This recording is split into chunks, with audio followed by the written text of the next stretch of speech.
ನಮಸ್ಕಾರ. ಲೋಕಸಭಾ ಚುನಾವಣೆಗೆ ಸಿದ್ಧತೆ ನಡೆಸ್ತಾ ಇರುವಂತಹ ಕಾಂಗ್ರೆಸ್ಗೆ ಒಂದೊಂದೇ ಶಾಕ್ ಎದುರಾಗ್ತಾ ಇದೆ. ಇಲ್ಲಿ ತನಕ ಬಿಜೆಪಿ 20 ಕ್ಷೇತ್ರಕ್ಕೆ ಅಭ್ಯರ್ಥಿಗಳನ್ನು ಅಖೇರುಗೊಳಿಸಿತ್ತು.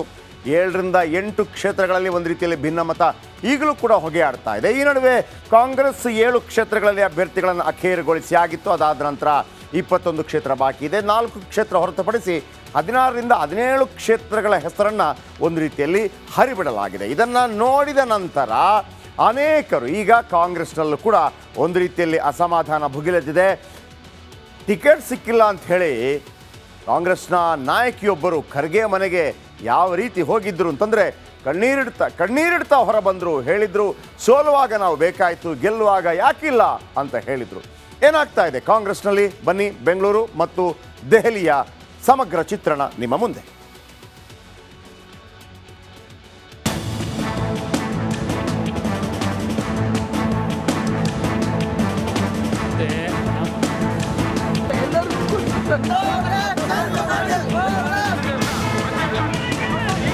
ಲೋಕಸಭಾ ಚುನಾವಣೆಗೆ ಕಾಂಗ್ರೆಸ್ ಭರ್ಜರಿ ತಯಾರಿ ನಡೆಸುತ್ತಿದೆ. ಈಗಾಗಲೇ 7 ಅಭ್ಯರ್ಥಿಗಳನ್ನು ಘೋಷಿಸಿರುವ ಕೈಪಡೆ ಉಳಿದ ಕ್ಷೇತ್ರಗಳಿಗೆ ಅಭ್ಯರ್ಥಿಗಳ ಹೆಸರು ರಿಲೀಸ್ ಮಾಡಿದೆ. ಆ ಪಟ್ಟಿಯಲ್ಲಿ 5 ಸಚಿವರ ಮಕ್ಕಳಿಗೆ ಲೋಕಸಭಾ ಟಿಕೆಟ್ ನೀಡಿದ್ದು ಚುನಾವಣೆಗೆ ಸಿದ್ಧತೆ ಮಾಡಿಕೊಳ್ಳಿ ಎಂದು ಸೂಚಿಸಿದೆ.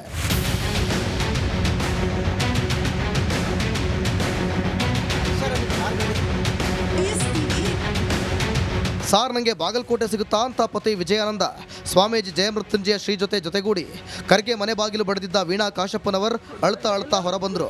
ಯಾಕೆ ಮೇಡಮ್, ಏನಾಯಿತು ಅಂತ ಮಾಧ್ಯಮದವರು ಪ್ರಶ್ನಿಸಿದ್ರೆ ಕಣ್ಣೀರೇ ಉತ್ತರ ಕೊಡ್ತಿತ್ತು. ಸೋಲ್ತೀನಿ ಅಂತ ಗೊತ್ತಿದ್ರು ಕೂಡ ಸೋಲು ಗೆಲುವು ಎರಡನೇ ಪ್ರಶ್ನೆ. ಅಂತ ಸಂದರ್ಭದಲ್ಲಿ ಪಕ್ಷದ ಕಷ್ಟದ ಪರಿಸ್ಥಿತಿಯಲ್ಲಿ ನಾನು ಸ್ಪರ್ಧೆ ಮಾಡದಂತಳು. ಇವತ್ತು ಪಕ್ಷ ಅಧಿಕಾರದಲ್ಲಿದೆ, 5 ಜನ ಶಾಸಕರಿದ್ದಾರೆ. ನನಗೆ ಅವಕಾಶ ಕೊಡಿ ಅಂದ್ರೆ ಸೋಲ್ಬೇಕಾದ್ರೆ ವೀಣಾ ಕಾಶಪ್ಪನವ್ರು ಬೇಕಾಗಿತ್ತು, ಗೆಲ್ಬೇಕಾದ್ರೆ ಬೇಡ ಅಂತ ಅನ್ಸುತ್ತೆ. ಮೋಸ್ಟ್ಲಿ ಎಲ್ಲೋ ಒಂದು ಹತ್ರ ತುಳಿಯುವಂತ ಹುನ್ನಾರ ನಡೀತಾ ಇದೆನೋ ಏನೋ ನಂಗೆ ಗೊತ್ತಿಲ್ಲ. ವೀಣಾ ಕಾಶಪ್ಪನವರಿಗೆ ಟಿಕೆಟ್ ಮಿಸ್ ಆಗಿದ್ದು ತಿಳಿಯುತ್ತಿದ್ದಂತೆ ಬಾಗಲಕೋಟೆ ಕಾಂಗ್ರೆಸ್ ಕಚೇರಿಗೆ ಮುತ್ತಿಗೆ ಹಾಕಲಾಯಿತು. ಗೋ ಬ್ಯಾಕ್ ಸಂಯುಕ್ತ ಪಾಟೀಲ್ ಎಂದು ಬೆಂಬಲಿಗರು ಘೋಷಣೆ ಕೂಗಿದರು.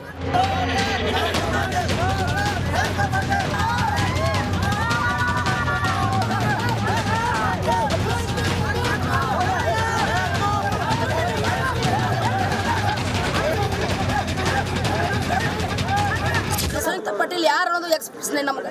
ಅವ್ರು ಯಾರತ್ ನಾವು ನೋಡೇ ಇಲ್ಲ. ಕಾರ್ಯಕರ್ತರನ್ನ ಎಲ್ಲರನ್ನು ಕೇಳಿ ಇಲೆಕ್ಷನ್ ನಿಂದ್ರು ನಮ್ಮ ವಾಡಿಕೆ ಐತಿ. ಇವ್ರು ಎಲ್ಲಿಯವರ ಬಂದು ನಾವು ಇವತ್ತು MP ಟಿಕೆಟ್ ಕೇಳಿದಾಗ ಬೇರೆ ಜಿಲ್ಲಾದವ್ರು ಒಂದು MLA ಟಿಕೆಟ್ ಕೇಳ್ತಾರ. ಅದಕ್ಕೆ ನಮ್ಗೆ ಸ್ವಾಭಿಮಾನಕ್ಕೆ ಪೆಟ್ಟು ಬಿದ್ದೈತಿ. ನಮ್ಮ ಬಾಗಲಕೋಟೆ ಜನತೆಗೆ ಭಾಳ ಅನ್ಯಾಯ ಆಗೈತಿ. ಅಷ್ಟು ಸ್ವಾಭಿಮಾನಕ್ಕೆ ಪೆಟ್ಟು ಬಿದ್ದು ಇವರು ನಮ್ಮ MLAಗಳು ಇಲ್ಲಿದ್ದು ಏನು ಮಾಡ್ತಿದ್ದಾರೆ ಹೇಳಿ. ಜೋರು ಕಿತ್ತಾಟದ ಮಧ್ಯೆ ಲೋಕಸಭಾ ಅಖಾಡದಲ್ಲಿ ದೊಡ್ಡಮನೆ ಸೊಸೆ ಅಬ್ಬರ ಶುರುವಾಯಿತು. ಶಿವಮೊಗ್ಗದ ಭದ್ರಾವತಿಯಲ್ಲಿ ಪತಿ ಶಿವರಾಜ್ ಕುಮಾರ್ ಜೊತೆ ಗೀತಾ ರ್ಯಾಲಿ ಮಾಡಿದರು.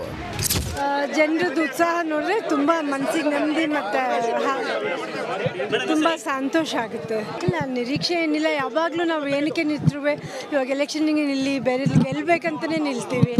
ಸೊ ಅಷ್ಟಂತೂ ಗೊತ್ತಾಗುತ್ತೆ. ದಟ್ ನನಗೇನು ತೊಂದರೆ ಆಗಂಗೆ ಕಾಣ್ತಾ ಇಲ್ಲ.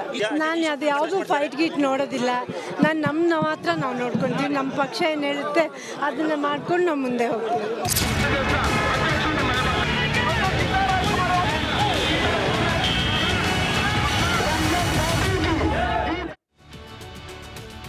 ಒಟ್ಟು 28 ಕ್ಷೇತ್ರಗಳು